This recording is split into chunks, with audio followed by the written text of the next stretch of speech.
মাননীয় স্পিকার, সংসদের সময় অত্যন্ত মূল্যবান। আমরা দেশের অতীত, বর্তমান, ভবিষ্যৎ নিয়ে অনেক আলোচনা করেছি, অনেক বক্তব্য রেখেছি। অতীত কি হয়েছে, ভালো মন্দ কি হয়েছে, আমি সেই ডিবেটে আর যাব না। আমাদেরকে অবশ্যই সামনে চলতে হবে, আমাদেরকে অবশ্যই। আমরা অতীতে দেখেছি, দুঃখজনকভাবে একটি চিত্র বারবার দেখেছি আমরা, সেটি হচ্ছে যত না আমরা ভবিষ্যৎ নিয়ে আলোচনা করেছি তার থেকে বেশি আমরা অতীত নিয়ে আলোচনা করেছি।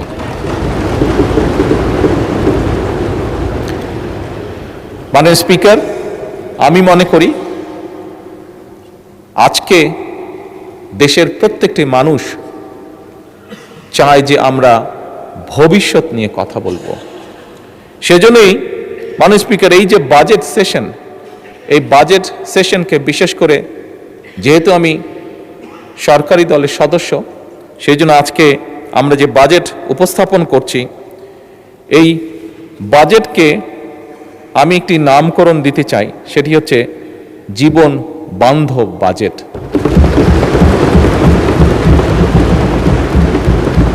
মাননীয় স্পিকার, বাস্তবতা হচ্ছে খুব স্বাভাবিকভাবে যেহেতু বাজেটটি সরকারি দল উপস্থাপন করছে, আমরা স্বাভাবিকভাবেই চেষ্টা করব যে একটি সুন্দর, একটি স্বাভাবিক, একটি বাস্তবমুখী বাজেট উপস্থাপন করার জন্য।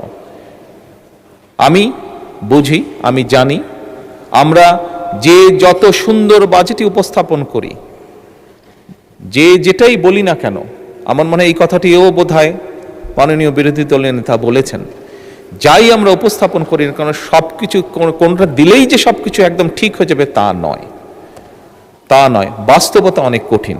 তারপরেও বিভিন্ন বিষয় বিবেচনা করে মাননীয় স্পিকার, যে বাজেটটি আমরা এখানে উপস্থাপন করেছি সেটি অবশ্যই আমরা চেষ্টা করেছি আমাদের সর্বোচ্চ দিয়ে, আমাদের সর্বোচ্চ বুদ্ধি, বিবেক, জ্ঞান দিয়ে আমরা চেষ্টা করেছি এমন একটি বাজেট উপস্থাপন করতে, যেই বাজেটটি শ্রেণী পেশা, সমাজের সকল মানুষ কিছুটা হলেও স্বস্তির শ্বাস ফেলতে পারে। মাননীয় স্পিকার,